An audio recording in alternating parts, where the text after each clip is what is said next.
ya estamos en directo, pues bienvenidos, bienvenidas panas sean a una transmisión más donde vamos a estar leyendo Tristes Trópicos del autor Levi Strauss. Pues ya vamos más o menos por una cuarta parte del libro, entonces vamos a seguirle dando. Si todavía no has visto las partes anteriores de este libro, aquí abajito en la descripción te voy a dejar la liga hacia la playlist de este libro para que no te pierdas todo eso y que vamos a ir alimentando conforme estemos leyendo, así como la liga hacia todos los libros que hemos leído en este canal, porque pues créeme que hay bastante contenido para entretenerte un buen rato. Pero pues bueno, esto es cuarta parte, La Tierra y los Hombres, capítulo 12, Ciudades y Campos. En Sao Paulo, los domingos podían dedicarse a la etnografía, no ciertamente entre los indios de los suburbios, sobre los cuales me habían prometido el oro y el moro. En los suburbios vivían sirios o italianos, y la curiosidad etnográfica más cercana, que quedaba a unos 15 kilómetros, consistía en una aldea primitiva cuya población harapienta traicionaba un cercano origen germánico, con su cabello rubio y sus ojos azules. En efecto, alrededor de 1820, grupos de alemanes se instalaron en las regiones menos tropicales del país. Aquí, en cierto modo, se perdieron y confundieron con el miserable paisaje local. Pero más al sur, en el estado de Santa Catarina, las pequeñas ciudades de Joinville y de Blumenau perpetuaban bajo las araucarias el ambiente del siglo pasado. Las calles, bordeadas de casas con techos muy inclinados, tenían nombres alemanes y se hablaba solamente esa lengua. En la explanada de las cervecerías, viejecitos con patillas y mostachos fumaban largas pipas con hornillo de porcelana. Alrededor de Sao Paulo vivían también muchos japoneses. Era difícil abordarlos. Había empresas de inmigración que los reclutaban, que aseguraban su pasaje, su alojamiento temporario a la llegada y su posterior distribución en granjas del interior, que tenían algo de campamentos militares. En ellas se reunían todos los servicios: escuela, talleres, enfermería, tiendas y distracciones. Los inmigrantes pasaban allí largos periodos de reclusión parcialmente voluntaria y sistemáticamente estimulada, reembolsando su deuda a la compañía, en cuyas arcas depositaban sus ganancias. Después de muchos años, ésta se encargaba de reintegrarlos a la tierra de sus antepasados para que pudieran morir allí, o, si la malaria había dado cuenta de ellos antes, de repatriar sus cuerpos. Todo estaba organizado de tal manera para que esa gran aventura se desarrollara sin que ellos experimentaran jamás el sentimiento de haber dejado el Japón. Pero no es cierto que las preocupaciones de los empresarios fueran simplemente financieras, económicas o humanitarias. Un examen atento de los mapas revelaba las estratégicas intenciones que habían inspirado la implantación de las granjas, la enorme dificultad que existía para llegar hasta las oficinas de la Kaigai Iyu Kumiai o de la Brasil Takaoka Kumiai, y más aún a las cadenas casi clandestinas de hoteles, hospitales, fábricas de ladrillos, aserraderos, con los que la inmigración podía bastarse a sí misma, así como también a los centros agrícolas, ocultaba tortuosas intenciones, de las cuales la segregación de los colonos en lugares bien elegidos y las investigaciones arqueológicas, seguidas metódicamente durante los trabajos agrícolas, con el fin de subrayar ciertas analogías entre los vestigios indígenas y los del neolítico japonés, no parecían ser sino los eslabones extremos. Ciertos mercados de los barrios populares en el corazón de la ciudad eran atendidos por los negros, con más exactitud, ya que tal epíteto casi no tiene importancia en un país donde una gran diversidad racial acompañada por muy pocos prejuicios, al menos en el pasado, permitió mezclas de todo tipo. Uno podía ejercitarse allí en distinguir los mestizos, cruza de blanco y de negro, los caboclos, de blanco y de indio, los cafusos, de indio y de negro.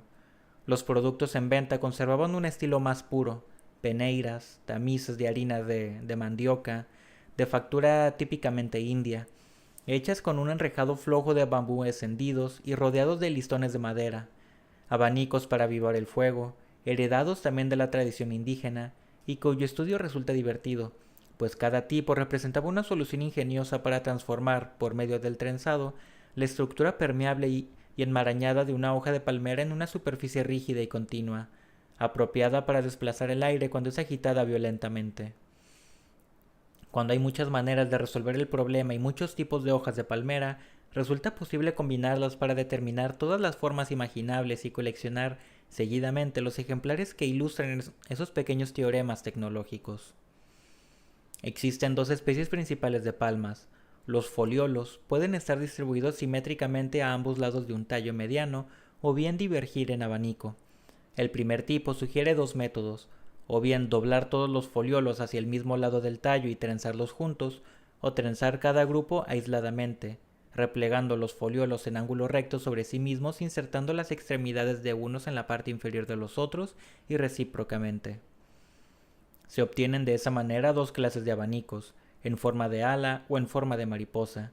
En cuanto al segundo tipo, ofrece varias posibilidades que siempre, aunque en grados diversos, son una combinación de los otros dos, y el resultado, en forma de cuchara, de paleta o de rosetón, parece por su estructura algo así como un gran rodete aplastado. Otro objeto particularmente atrayente de los mercados paulistas era la figa. Se llama figo, higo, a un antiguo talismán mediterráneo en forma de antebrazo terminado por un puño cerrado, la punta de cuyo pulgar emerge entre las primeras falanges de los dedos del medio. Sin duda se trata de una simbolización del coito.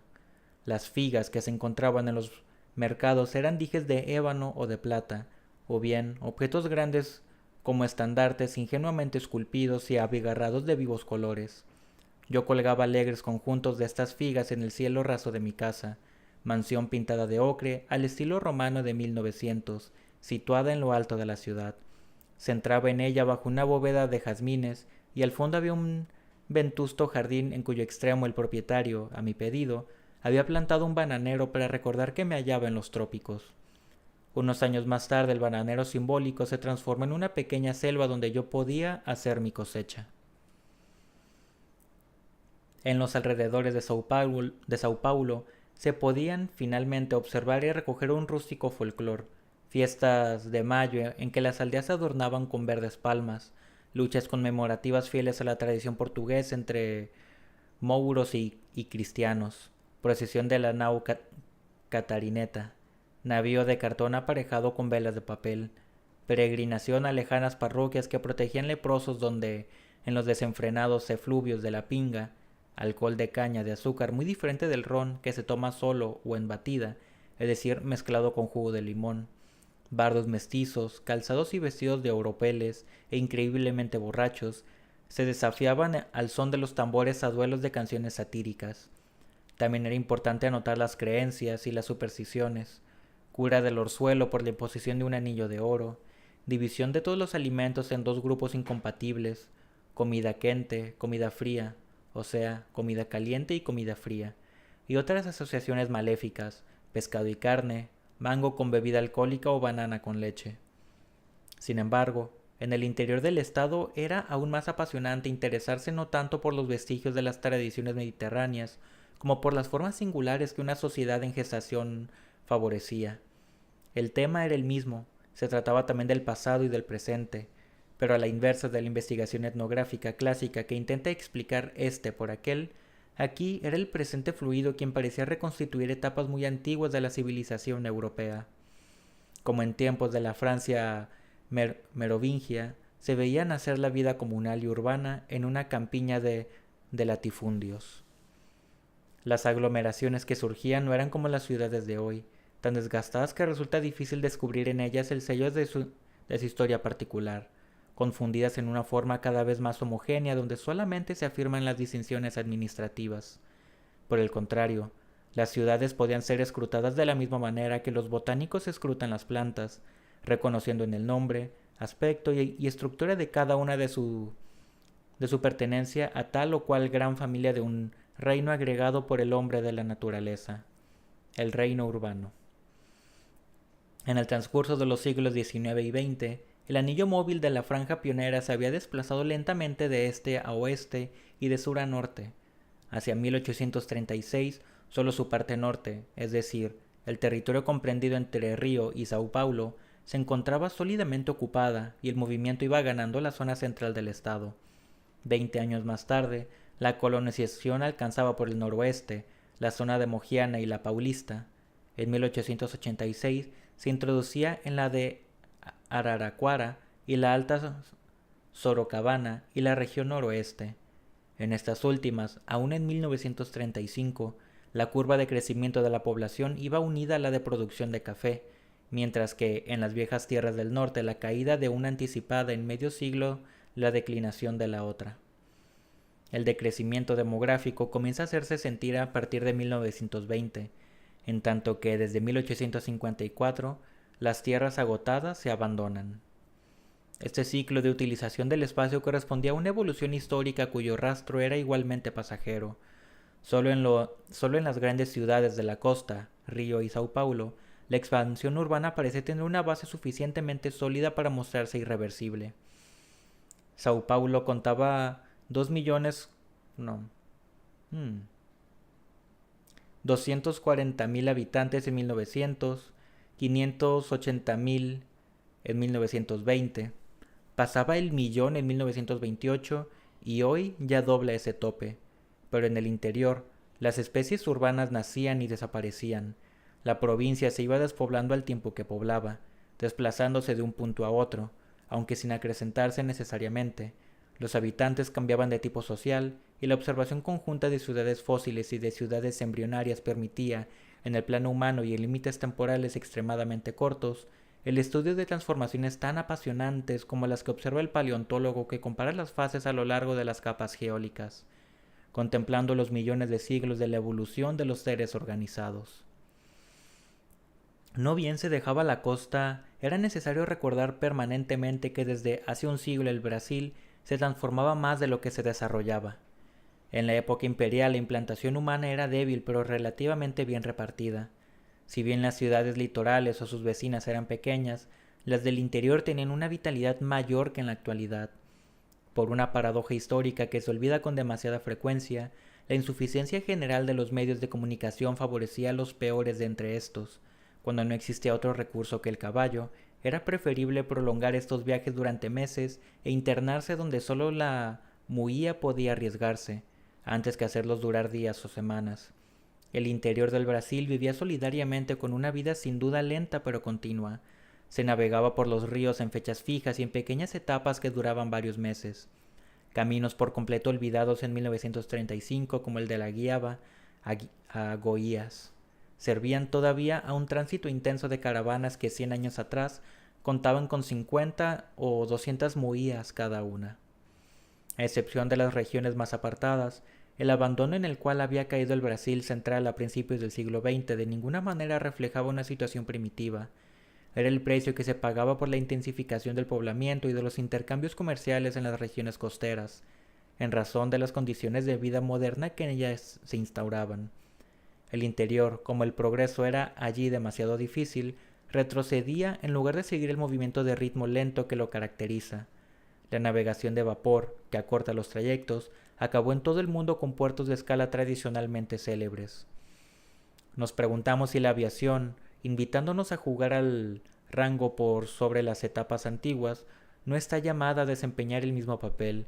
Después de todo, está permitido soñar que el progreso mecánico arranca de sí mismo el rescate donde mora nuestra esperanza, que le obliga a dar una monedita de soledad y de olvido a cambio de la intimidad cuyo goce nos arrebata completamente. En escala reducida, el interior del estado de Sao Paulo y las regiones vecinas ilustraban esas transformaciones. Sin duda, ya no quedaba huella de esas ciudades fortines, cuya implantación aseguraba antaño la posesión de una provincia que constituyen el origen de tantas ciudades brasileñas de la costa o de los ríos.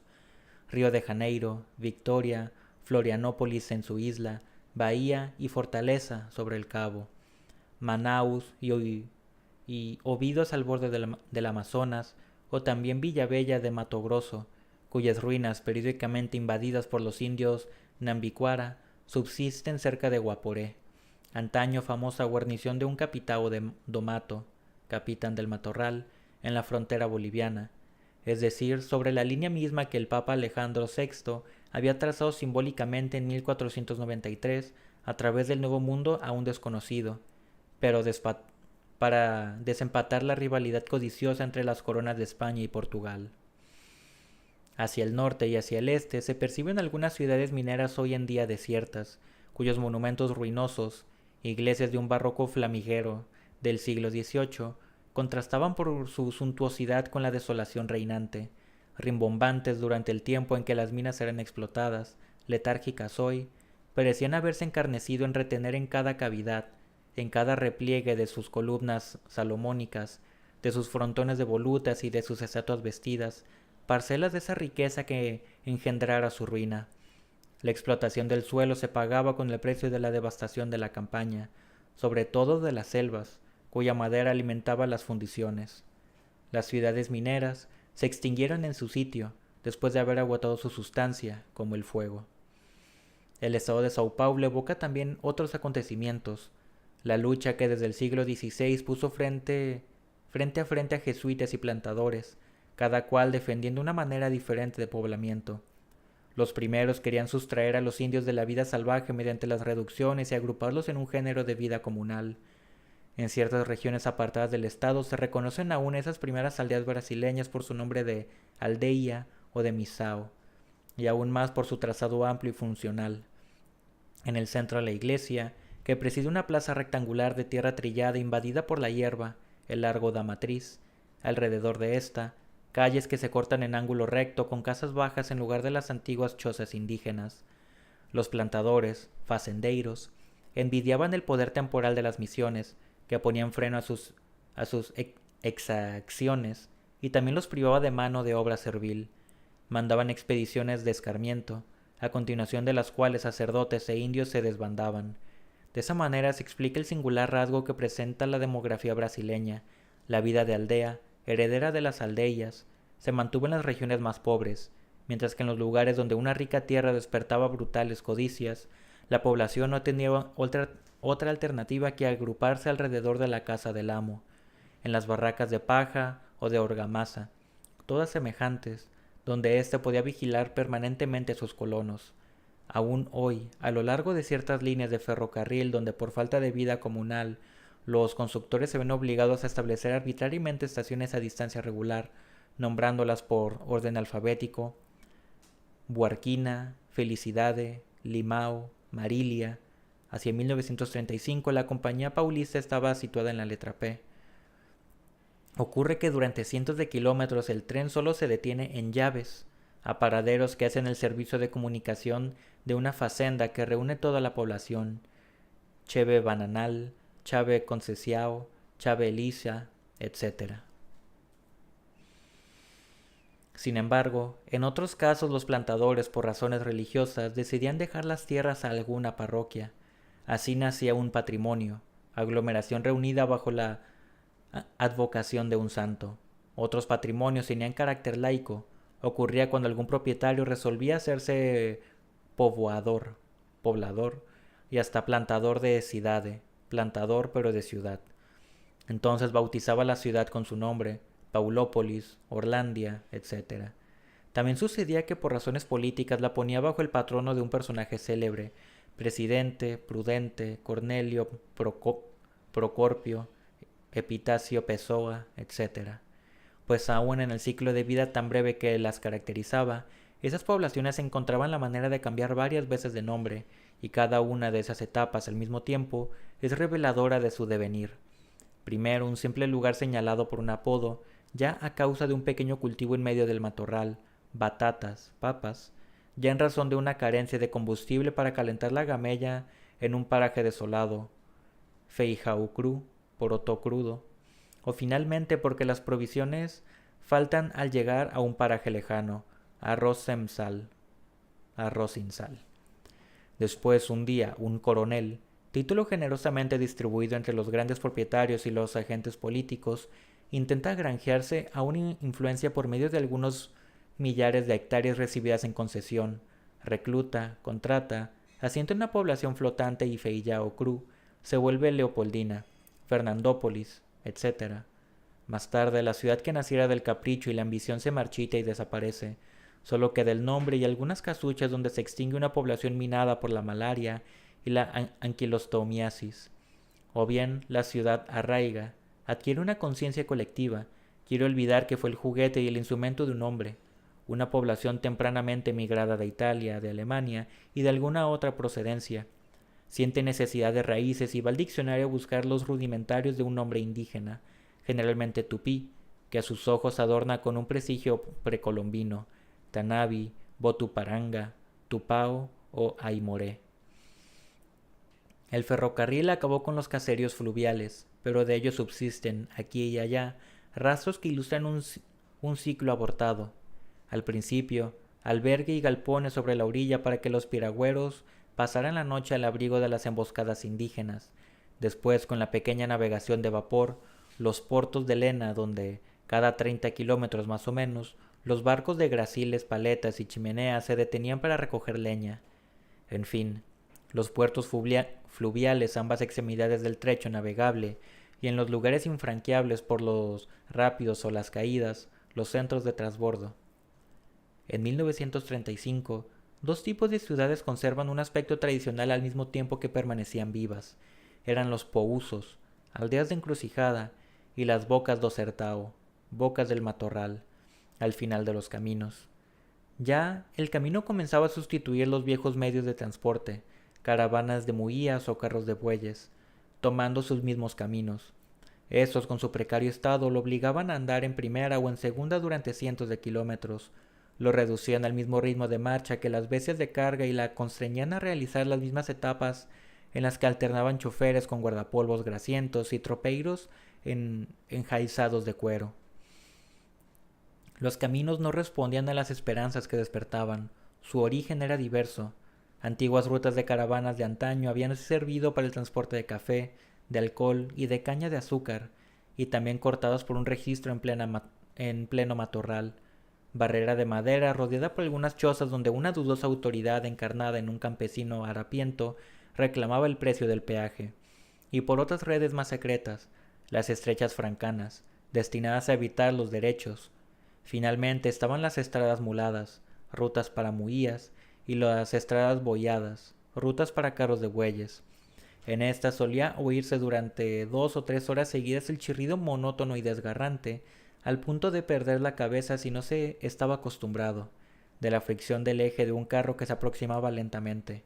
Estos carros de modelo antiguo, importados del siglo XVI desde un mundo mediterráneo donde no habían cambiado casi desde los tiempos protohistóricos, se componían de una pesada cabina de timón con paredes de cestería que apoyaba directamente sobre un eje solidario con ruedas llenas, sin cubo. Las bestias de tiro se agotaban mucho más en vencer la resistencia que el eje oponía a la cabina que en hacerse avanzar el carro. Además, las rutas eran el efecto totalmente accidental de la nivelación por la acción repetida de animales, carros y camiones que iban más o menos en la misma dirección, pero al azar de las lluvias, de los derrumbamientos o del crecimiento de la vegetación, tratando de abrirse el camino que mejor se adaptara a las circunstancias. Complicada madeja de barrancos y pendientes desnudas, a veces reunidas y hasta de 100 metros de ancho, como una avenida en pleno matorral que me recordaba las colinas de los Cevenes. Otras veces se disociaban en todas direcciones hasta el horizonte sin que fuera posible saber cuál de todos esos hilos de Ariadna había que seguir para no verse perdido en medio de ciénegas o pantanos. Después de 30 kilómetros que costaban muchas horas de peligrosa marcha. En la estación de las lluvias, los caminos, transformados en canales de espeso barro, se volvían intransitables, pero enseguida, al primer camino que conseguía pasar, cavaba profundos surcos en la tierra arcillosa, a los que la sequía, en 3 días, se encargaba de dar la consistencia del cemento.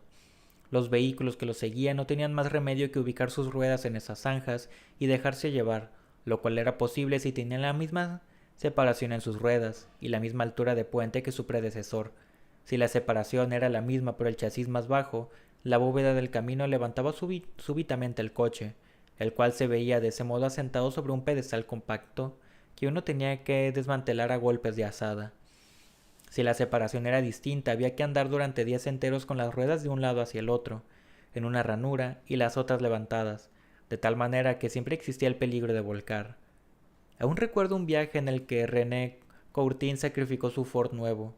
Jean Maugué y yo nos habíamos propuesto ir tan lejos como el auto lo permitiera. Acabamos a 1500 kilómetros de Sao Paulo, en la choza de una familia de indios Carajá, a orillas de Aragaya. A la vuelta, los elásticos más Adelante se rompieron y durante 100 kilómetros anduvimos con el bloque del motor asentado directamente sobre el eje. Luego, durante otros 600, conseguimos sostenerlo con una plancha de hierro que un artesano de aldea aceptó preparar. Pero sobre todo recuerdo esas horas de la noche en que manejábamos con ansiedad, pues hay muy pocas aldeas en los límites de Sao Paulo y Goiás, sin saber si el surco que habíamos elegido como camino entre otros 10 nos traicionaría o no. De pronto, el pouso surgía en la oscuridad acribillada de estrellas temblorosas, lamparillas eléctricas alimentadas por un motorcito cuya pulsación a veces se percibía desde muchas horas antes, pero se confundía con los ruidos nocturnos del matorral. El albergue ofrecía sus camas de hierro o sus hamacas, y desde el alba andábamos por la rúa direita de la ciudad de Viajante, ciudad de Tapa, con sus casas y sus comercios, y su plaza ocupada por los regatoes y los mascates, comerciantes, médicos, dentistas y hasta abogados viajantes. En los días de feria hay gran animación. Para ese acontecimiento, cientos de campesinos aislados abandonan su casucha con toda la familia, viaje de varios días para que, una vez por año, permitiera vender un ternero, una mula, un cuero de tapir o de puma, algunas bolsas de maíz, de arroz o de café, para traer en cambio una pieza de algodón, sal, querosén para la lámpara y algunas balas de fusil. En la lontananza la meseta se extiende cubierta de maleza, con arbustos diseminados aquí y allí. Una reciente erosión, el desmonte comenzó hace medio siglo, la ha limpiado ligeramente, como a discretos golpes de asadilla.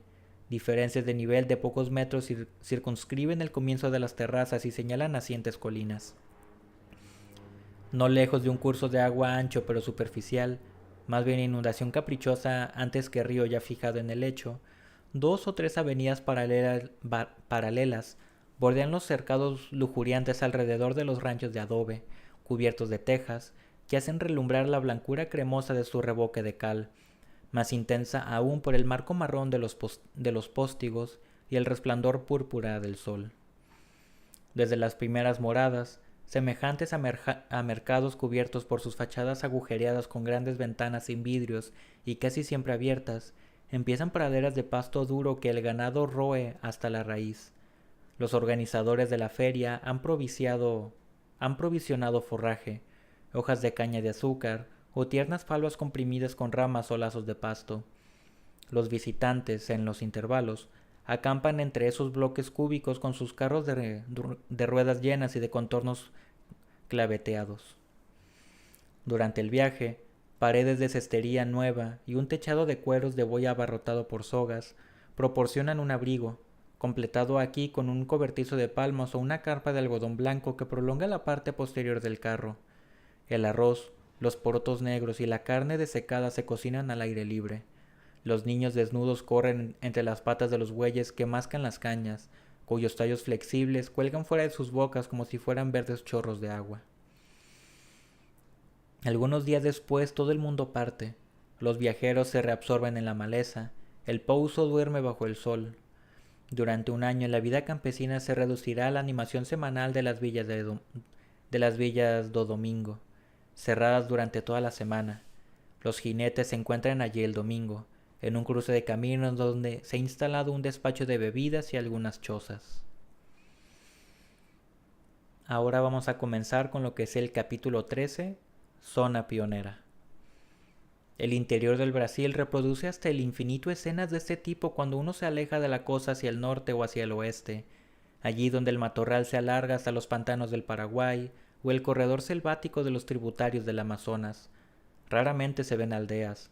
Los espacios que las separan cada vez se hacen más grandes, unas veces son despejados, y entonces es el campo limpio, la sabana limpia, otras zarceños y se les llama compusujo, sabana sucia, o también cerrado y caatinga, que son 2 especies de bosque. Hacia el sur, en la dirección del estado de Paraná, el progresivo alejamiento del trópico, la elevación de las tierras y el origen volcánico del subsuelo son en diferentes grados la causa de otros paisajes y de otras formas de vida. Allí se encuentran juntos los restos de poblaciones indígenas próximas aún a los centros civilizados y las formas más modernas de la colonización interior. Hacia esta zona del Panamá norte dirigí yo a mis primeras excursiones. No se necesitaban más de 24 horas de viaje para alcanzar más allá de la frontera del estado de Sao Paulo, marcada por el río Paraná, la gran selva templada y húmeda de coníferas que durante tanto tiempo había opuesto su masa a la penetración de los plantadores. Hasta 1930 más o menos, había permanecido prácticamente virgen, a excepción de las bandas indígenas que aún erraban por allí y de algunos pioneros aislados, en general campesinos pobres que cultivaban el maíz en pequeños desmontes. Nadie la había hollado aún. Cuando llegué al Brasil, la región se iba abriendo, principalmente por influjo de una empresa británica que había obtenido del gobierno la cesión inicial de 1,5 millones de hectáreas con el compromiso de construir allí caminos y ferrocarriles. Los ingleses se proponían revender el territorio por lotes a inmigrantes de Europa Central y Oriental especialmente, y conservar la propiedad del ferrocarril, cuyo tránsito aseguraría la producción agrícola. En 1935, la experiencia estaba en camino. La vía progresaba regularmente a través de la selva, 50 kilómetros a principios del año 1930, 125 hacia el final, 200 en 1932, 250 en 1936. Cada 15 kilómetros se emplazaba una estación, margen de un desmonte de 1 kilómetro cuadrado destinado a transformarse en ciudad. Cada una de ellas poblada con el tiempo, de tal manera que haciendo el recorrido se atravesaba sucesivamente. Londrina, la decana, que ya tenía 3,000 habitantes a la cabeza de la línea, después Nova Dancing, con 90, Rolandia, con 60, y la recién nacida Arapongas, que en 1935 tenía una casa y un único habitante, un francés ya maduro que especulaba en el desierto, calzado con borceguíes militares de la guerra de 1914 a 1918 y cubierto con un canotie, Pierre Monbeing, gran especialista de esta línea pionera. Me dice que Arapongas contaba en 1950 con 10,000 habitantes. Cuando se recorría la comarca a caballo o en camión, tomando las rutas recién trazadas que seguían las crestas como las vías romanas en Galía, era imposible darse cuenta de que el país vivía. Los lotes alargados se apoyaban de un lado sobre la carretera, del otro sobre el arroyo que corría al fondo de cada valle, pero el asentamiento había comenzado abajo, cerca del agua. La derrubada, el desmonte, subía lentamente la pendiente de tal modo que la carretera misma, símbolo de la civilización, permanecía envainada en el espeso manto forestal que por meses o años seguiría aún cubriendo la cima de las colinas. Al fondo de los valles, por el contrario, las primeras cosechas, siempre fabulosas en una terra roxa, tierra violeta y virgen, salían de entre los troncos de los grandes árboles yacentes y de las cepas. Las lluvias del invierno se encargarían de descomponerlas en humus fértil que casi enseguida ellas arrastrarían a lo largo de las pendientes junto con el que alimentaba la selva desaparecida, cuyas raíces ya no estarían para retenerlo. Veremos dentro de 10, 20 o 30 años a esta tierra de Canaán tomar el aspecto de un paisaje árido y devastado. Por el momento los inmigrantes estaban todos viviendo a las duras alegrías de la abundancia, familias pomeranias y ucranianas que aún no habían tenido tiempo para construirse una casa compartían con sus bestias un abrigo de tablones a orillas del arroyo, y celebraban esa gleba milagrosa cuyo ardor habían tenido que vencer, como a un caballo salvaje, pero que el maíz y el algodón fructificaran en vez de perderse en vegetación exuberante. Un agricultor alemán lloraba de alegría mientras nos mostraba el bosque de limoneros que había nacido de unas pocas semillas. Esos hombres del norte estaban confundidos por la fertilidad, pero quizá más aún por la rareza de sus cultivos, que solo conocían a través de los cuentos de hada. Como la región está en el límite de la zona tropical y la templada, pocos metros de desnivel corresponden a diferencias climáticas sensibles.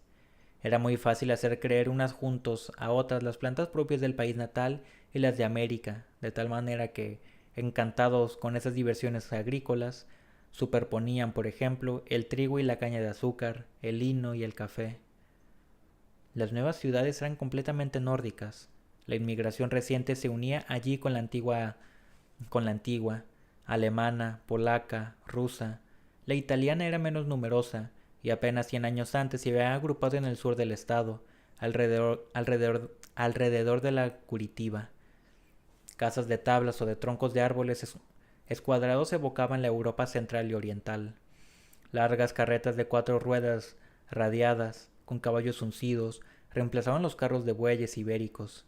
Y allí también el bosquejo de un porvenir que tomaba forma con ritmo acelerado apasionaba más que esas supervivencias imprevistas. Un espacio informe adquiría día tras día una estructura urbana, se iba diferenciando como el embrión que se segmenta en células, las cuales se ven especializando en grupos, cada uno de ellos detonado por su función.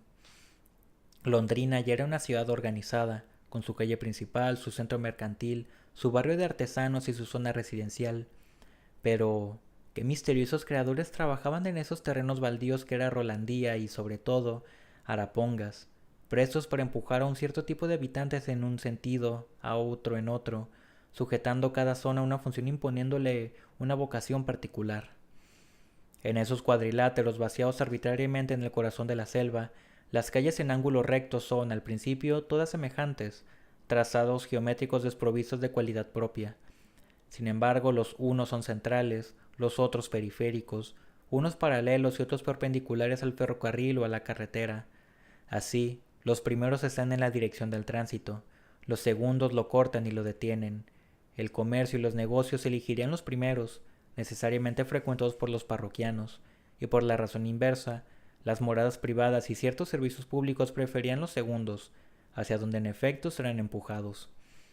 Por su combinación, esas dos oposiciones entre central y periférico, por una parte, y paralelo y perpendicular por otro, determinan cuatro modos distintos de vida urbana que conformarán a los futuros habitantes, favoreciendo a los unos, descorazonando a los otros, generando éxitos o fracasos. Y eso no es todo. Los habitantes pertenecen a dos tipos: los gregarios, para quienes una zona será tanto más atractiva cuanto más avanzada esté allí la implantación urbana, y los solitarios, ansiosos de libertad, y se entablará un nuevo contrapunto que complicará el primero.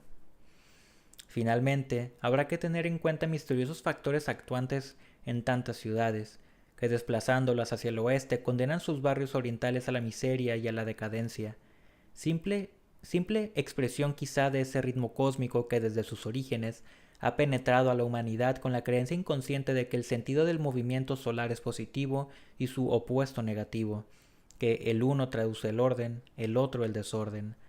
Hace mucho tiempo ya que no adoramos al sol y que hemos dejado de asociar los puntos cardinales con cualidades mágicas, colores y virtudes. Pero por más rebelde que haya llegado a ser nuestra mente euclidiana la concepción cualitativa del espacio, no podemos evitar que los grandes fenómenos astronómicos y hasta meteorológicos afecten las comarcas con una imperceptible pero indeleble coeficiente, ni que para todos los hombres la dirección este-oeste sea la de la realización, y para el habitante de las regiones templadas del hemisferio austral el norte sea la sede del frío y la de la noche, y el sur la del calor y de la luz. Nada de todo eso se trasluce en la conducta razonable de los individuos, pero la vida urbana presenta una extraña contraposición. Aunque por la excepcional concentración humana que realiza en un espacio pequeño y por la duración de su ciclo representa la forma más compleja y más refinada de la civilización, precipita en su crisol actitudes inconscientes, todas ellas infinitesimales, pero, en razón del número de los individuos que las manifiestan con la misma cualidad y de la misma manera, pueden engendrar grandes efectos. El crecimiento de las ciudades de este a oeste y la polarización del lujo y de la miseria de acuerdo con este eje es uno de ellos, incomprensible si no se reconoce ese privilegio o esa esclavitud de las ciudades que, como un microscopio, gracias al poder de aumento que las caracteriza, hacen surgir en la lámina de la conciencia colectiva el hormigueo microbiano de nuestras ancestrales y siempre vivientes supersticiones. Pero, ¿se trata en verdad de supersticiones? En tales predilecciones veo más bien la huella de una sabiduría que los pueblos salvajes han practicado espontáneamente y contra la cual la rebelión moderna es la verdadera insensata. A menudo supieron conseguir su armonía mental con menor esfuerzo. Cuánto desgaste, cuántas inútiles molestias nos evitaríamos si aceptáramos reconocer las condiciones reales de nuestra experiencia humana y el hecho de que no depende de nosotros liberarnos integralmente de sus marcos y de su ritmo. El espacio posee sus valores propios, así como los sonidos y los perfumes tienen un color y los sentimientos un peso. Esta búsqueda de las correspondencias no es un juego de poetas o una farsa, como se han atrevido a decirlo a propósito del soneto de las vocales, ejemplo clásico para el lingüista que conoce el fundamento, no del color de los fonemas, variables según los individuos, sino de la relación que los une y que involucra una gama limitada de posibilidades, sino que representa al sabio el terreno más nuevo de todos, cuya exploración puede procurarle aún ricos descubrimientos. Si los peces distinguen los colores en claros y oscuros, lo mismo que el esteta, y si las abejas clasifican las intensidades luminosas en términos de pesantez, para ellas la oscuridad es pesada y la claridad liviana. La obra del pintor, del poeta y del músico, los mitos y los símbolos del salvaje deben aparecérsenos, si no como forma superior de conocimiento, por lo menos como la más fundamental, la única verdaderamente común. El pensamiento científico constituye tan solo su punta acerada, más penetrante porque se aguza con la piedra de los hechos, pero al precio de una pérdida de sustancia. Su eficacia depende de su poder de penetrar con la suficiente profundidad para que el cuerpo íntegro del instrumento siga completamente a la cabeza.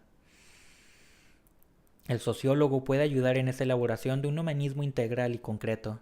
Las grandes manifestaciones de la vida social tienen en común con la obra de arte el hecho de nacer al nivel de la vida inconsciente, porque si bien en el primer caso son colectivas y en el segundo individuales, la diferencia es secundaria y hasta aparente, pues las unas son producidas por el público y las otras para el público, y ese público proporciona a ambas su común denominador y determina las condiciones de su creación. Por lo tanto, y no solo metafóricamente, tenemos el derecho de comparar, como tan a menudo se ha hecho, una ciudad con una sinfonía o con un poema. Son objetos de la misma naturaleza.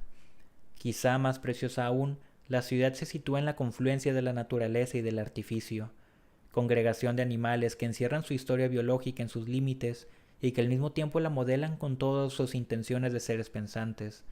La ciudad, por su génesis y por su forma, depende simultáneamente de la procreación biológica, de la evolución orgánica y de la creación estética. Es a la vez objeto de naturaleza y sujeto de cultura. Es individuo y grupo. Es vívida e imaginada. La cosa humana por excelencia. En esas ciudades de síntesis del Brasil meridional, la voluntad secreta y testaruda que se revela en el emplazamiento de las casas, en la especialización de las arterias, en el estilo naciente de los barrios, parecía tanto más significativa cuanto que, contrariándolo, prolongaba el capricho que había dado origen a la empresa. Londrina, Nova Dancing, Rolandía y Arapongas, nacida de la decisión de un equipo de ingenieros y financieros, volvían suavemente a la concreta diversidad de un orden verdadero, como un siglo antes lo había hecho Curitiba y como quizás hoy lo hace Goiânia. Curitiba, capital del estado de Paraná, apareció en el mapa el día en que el gobierno decidió hacer una ciudad. La tierra que se adquirió a un propietario fue cedida en lotes lo suficientemente baratos como para crear una afluencia de población. El mismo sistema se aplicó más tarde para dotar de una capital, Belo Horizonte, al estado de Milas. Con Goiânia se arriesgaron aún más, pues el primer objetivo había sido el de fabricar la capital federal del Brasil a partir de la nada. Aproximadamente a un tercio de la distancia que separa, a vuelo de pájaro, la costa meridional del curso del Amazonas se extienden vastas mesetas olvidadas por el hombre desde hace 2 siglos. En la época de las caravanas y de la navegación fluvial podían atravesarse en unas semanas para remontarse desde las minas hacia el norte. Así se llegaba a la ribera de Araguaia, y por él se bajaba en barca hasta Belém. Único testigo de esta antigua vida provinciana, la pequeña capital del estado de Goiás, que le dio su nombre, dormía a 1000 kilómetros del litoral, del que se encontraban prácticamente incomunicada. En un paraje rozagante, dominado por la silueta caprichosa de los morros empenechados de palmas, calles de casas bajas descendían por las cuchillas, entre los jardines y las plazas donde los caballos transitaban ante las iglesias de ventanas adornadas, mitad hórreos, mitad casas con campanarios, columnatas, estucos, frontones recién castigados por la brocha de un baño espumoso como clara de huevo y teñido de crema, de ocre, de azul o de rosa, evocaban el estilo barroco de las pastorales ibéricas. Un río se deslizaba entre entre malecones musgosos, a veces hundidos bajo el peso de las lianas, de los bananeros y de las palmeras que habían invadido las residencias abandonadas. Esas no parecían marcadas con el signo de la decrepitud. Esa vegetación suntuosa agregaba una dignidad callada a sus fachadas deterioradas. No sé si hay algo que deplorar o regocijarse con lo absurdo. La administración había decidido olvidar Goyas, su campiña, sus cuestas y su gracia pasadas de moda. Todo ello era demasiado pequeño, demasiado viejo. Se necesitaba una tabla rasa para fundar la gigantesca empresa con la que soñaban. Se la encontró a 100 kilómetros hacia el este, en la forma de una meseta abierta solo por pasto duro y zarzales espinosos, como azotada por una plaga que hubiera destruido toda fauna y toda vegetación. Ningún ferrocarril, ninguna carretera conducía a ella, sino tan solo caminos adecuados para los carros. Se trazó en el mapa un cuadrado simbólico de 100 kilómetros de lado, correspondiente a ese territorio, sede del Distrito Federal, en cuyo centro se levantaría la futura capital. Como no había allí ningún accidente natural que importunara a los arquitectos, esos pudieron trabajar en el lugar como si lo hubieran hecho sobre planos. El trazado de la ciudad se dibujó en el suelo, se delimitó el contorno y dentro de él se marcaron las diferentes zonas: residencial, administrativa, comercial, industrial y la reservada a las distracciones. Estas son siempre importantes en una ciudad pionera. Hacia 1925, Marilia, que nació de una empresa semejante sobre 600 casas construidas, contaba con casi 100 prostíbulos, en su mayoría consagrados a esas francesinas, que con las monjas constituían los dos flancos combatientes de nuestra influencia en el extranjero. El Quai d'Orsay lo sabía muy bien, y todavía en 1939 dedicaba una fracción sustancial de sus fondos secretos a la difusión de las revistas ligeras. Algunos de mis colegas no me desmentirán si hago recordar que la fundación de la Universidad de Río Grande do Sul, el estado más meridional del Brasil, y la preeminencia que allí se dio a los maestros franceses tuvieron por origen el gusto por nuestra literatura y nuestra libertad que una señora de virtud ligera inculcó a un futuro dictador en París durante su juventud. De la noche a la mañana los diarios se llenaron de carteles que ocupaban páginas enteras. Se anunciaba la fundación de la ciudad de Goianía, en torno de un plano detallado, tal como si la ciudad hubiera sido centenaria. Se enumeraban las ventajas que se prometían a los habitantes: vialidad, ferrocarril, derivación de aguas, cloacas y cinematógrafos. Si no me equivoco, al principio, en 1935-1936, hasta hubo un periodo en que la tierra era ofrecida en primer lugar a los adquisidores que pagaban las costas, pues los abogados y los especuladores eran los primeros ocupantes. Visité Goiânia en 1937, una llanura sin fin con algo de terreno baldío y de campo de batalla, erizada de postes eléctricos y de estacas de agrimensura, que dejaban ver unas 100 casas nuevas dispersas en todas direcciones. La más importante era el hotel, paralelepípedo de cemento que, en medio de semejante llanura, parecía un aeropuerto o un fortín. De buen grado se le hubiera podido aplicar la expresión baluarte de la civilización, en un sentido no figurado sino directo, que así empleado tomaba un valor singularmente irónico, pues nada podía ser tan bárbaro, tan inhumano, como esa empresa en el desierto. Esa construcción sin gracia era lo contrario a Goiás. Ninguna historia, ninguna duración, ninguna costumbre había saturado su vacío o suavizado su dureza. Uno se sentía allí como en una estación o en un hospital, siempre pasajero, jamás residente. Solo el temor a un cataclismo podía justificar esta casamata. En efecto, se había producido uno y su amenaza se veía prolongada en el silencio y la inmovilidad que reinaba. Cadmo, el civilizador, había sembrado los dientes del dragón. Sobre una tierra desollada y quemada por el aliento del monstruo se esperaba que los hombres avanzaran. Pues bueno, habiendo leído casi 50 minutos y estos 2 capítulos, yo creo que lo vamos a dejar hasta aquí el día de hoy. Si te está gustando la lectura, pues te invito a que les des like, a que te suscribas para que no te pierdas las siguientes narraciones y pues a compartirlo a las personas que tú crees que también les pueda gustar este libro. Pues nada, nos estaremos viendo en otro directo. Adiós.